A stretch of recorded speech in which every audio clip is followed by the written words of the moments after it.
Eu creio que nós estamos na geração Próximo que vai ver o Jesus verão, voltar. né? As pessoas perguntam, quantos anos? 10, 20, 30? Pode ser. Para que Apocalipse 13 se cumpra, tem que ter algumas condições que só existem em nosso tempo. Escrito há mais de 1930 anos, o Apocalipse descreve o fim do mundo como conhecemos. Mas o mais impressionante é que na época em que ele foi escrito, muitas dessas profecias eram praticamente impossíveis de acontecerem devido às limitações do tempo. Mas hoje em dia, elas não só são possíveis, como muitas delas estão acontecendo bem diante dos nossos olhos. E é exatamente isso o que eu vou abordar no vídeo de hoje. Porque a nossa geração é a única possível entre todas que já existiram. Já aconteceu o apocalipse bíblico? Quais profecias são essas que se tornaram possíveis há poucos anos? E como que podemos estar preparados para tudo o que está por vir? O Apocalipse, além de um outro nome para o fim do mundo, é também o último livro da Bíblia. Ele é conhecido como o livro da revelação, justamente por conter a revelação dada por Jesus Cristo de como serão os últimos dias da história desse mundo. Sendo considerado um dos livros mais difíceis de ser entendido da Bíblia, nele aprendemos não só como acontecerá o Apocalipse, como também aprendemos um pouco de como será a vida após esses acontecimentos, a vida dos que forem salvos. Mas as profecias que falam como ocorrerá o fim não estão apenas no livro de Apocalipse. Outros livros da Bíblia também contêm importantes profecias que falam o que irá acontecer antes e durante o fim dos tempos. Muitas dessas profecias estão nos Evangelhos, que são livros que narram a vida de Jesus e o que ele disse enquanto estava aqui na Terra. E em um desses escritos vai falar de uma certa vez que os discípulos de Jesus perguntaram a ele: "E qual será o sinal da tua vinda e do fim dos tempos?" Então Jesus responde que nação se levantará contra nação, haverá guerras e rumores de guerras, fomes e terremotos em vários lugares, e muitos virão em seu nome, dizendo: "Eu sou o Cristo", e enganarão a muitos. E temos que concordar que essas coisas só aumentaram nos últimos anos. Muitos dizem que essas coisas sempre aconteceram, mas não na intensidade e na frequência com que estamos vendo. Justamente o que Jesus fala depois de dizer essas coisas. Ele compara esses acontecimentos com as dores de parto, sugerindo que assim como o trabalho de parto aumenta em intensidade e frequência antes do nascimento, esses sinais também se intensificarão antes do fim dos tempos. Ainda não vai ser o fim, mas o início do fim. Sinais de que o fim está próximo. Ainda nesse mesmo contexto, Jesus vai falar da parábola da figueira, o que ele usa como uma metáfora para ensinar que assim como sabemos que o verão se aproxima quando a figueira começa a brotar, assim também poderemos saber que o fim dos tempos está perto quando esses sinais mencionados por Jesus se tornarem cada vez mais visíveis no mundo. Ele diz: "Assim também, quando virem todas essas coisas, saibam que ele está próximo, às portas." Então, quando virmos esses sinais, significa que a volta de Jesus está próxima. E Jesus ainda afirma: "Eu lhes asseguro que não passará esta geração até que todas essas coisas aconteçam." O que alguns interpretam como sendo a geração dos que testemunharem esses sinais ditos por ele. Mas, além dessas profecias, as quais temos visto um aumento significativo nos últimos anos, existem outras ainda mais impressionantes, profecias que há séculos pareciam impossíveis, mas que hoje já são totalmente possíveis e ainda foram muito facilitadas de se cumprirem com as tecnologias atuais. Ainda nesse mesmo contexto, Jesus vai falar em Mateus 24:14 a seguinte frase: "E este evangelho do reino será pregado em todo o mundo, em testemunho a todas as nações, e então virá o fim."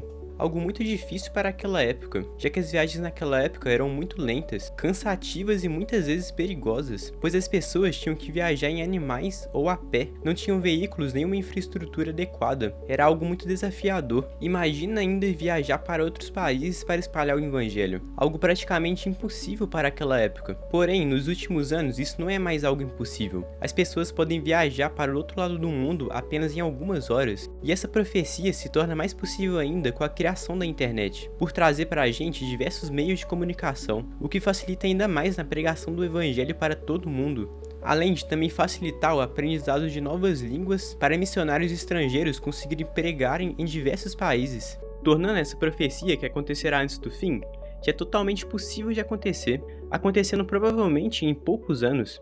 Outra profecia bastante similar a essa é a de Daniel 12:4, que diz: "Mas você, Daniel, feche com um selo as palavras do livro até o tempo do fim. Muitos irão por todo lado em busca de maior conhecimento." Fechar com selo as palavras do livro significa que essas profecias serão algo que vão acontecer no futuro e que só serão compreendidas à medida que elas forem acontecendo. A compreensão vai aumentando conforme se aproxima dos eventos escritos. Quando Daniel escreve que muitos irão por todo lado, ele pode estar se referindo à busca de maior entendimento e compreensão das profecias ou ao aumento de viagens físicas. Além de logo depois, ele fala que muitos irão em busca de maior conhecimento, algo que para a gente virou comum, mas se nos colocarmos no lugar das pessoas daquela época, vamos ver o quão absurdo declarar isso soava.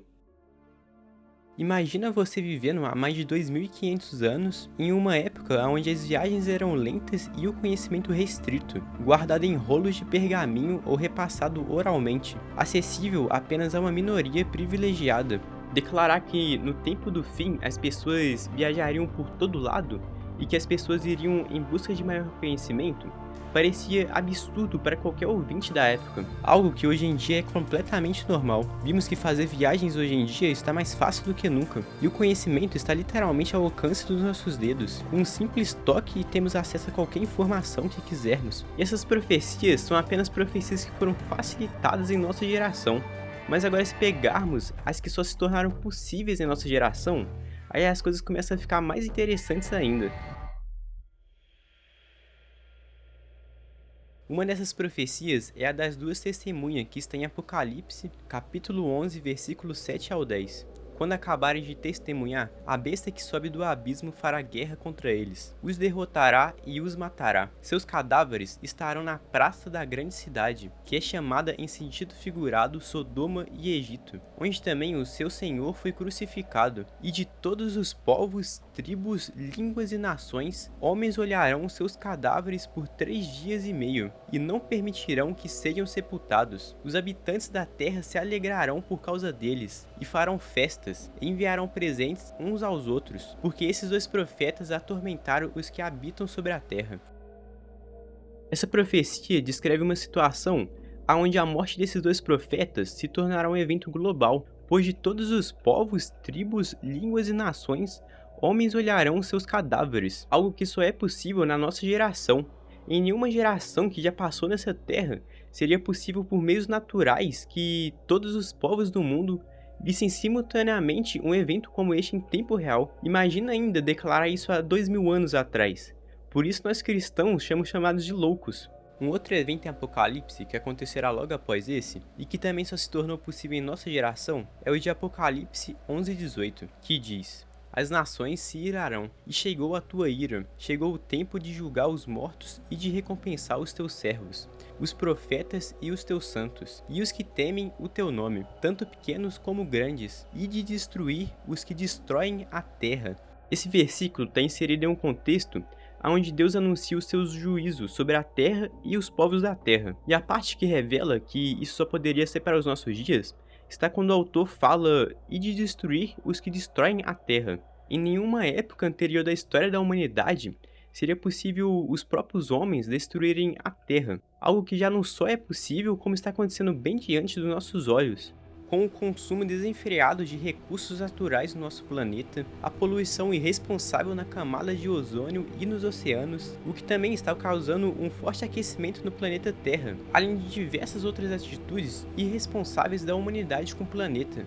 E a parte que eu diria ser a mais interessante é quando pensamos em armas nucleares. Algo totalmente recente, com menos de 100 anos de criação, e que é capaz de aniquilar regiões inteiras em questões de minutos. Já tivemos exemplos claros do que essas armas podem fazer, como em Hiroshima e Nagasaki, além de que elas se aprimoraram muito mais de lá pra cá, e possivelmente, se tivesse uma guerra atômica global hoje em dia, sobraria muito pouco desse planeta.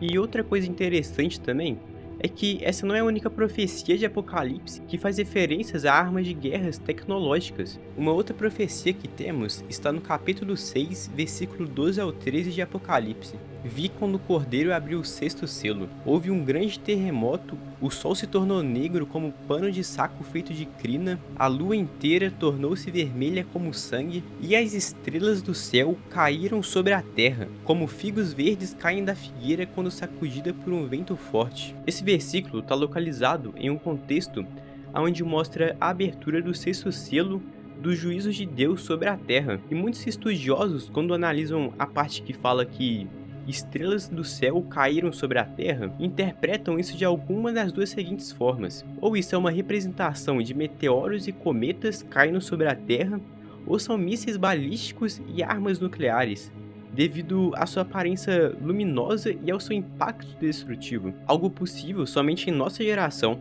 Mas esses eventos não são os únicos que nos levam a crer que o apocalipse bíblico só poderia acontecer na nossa geração.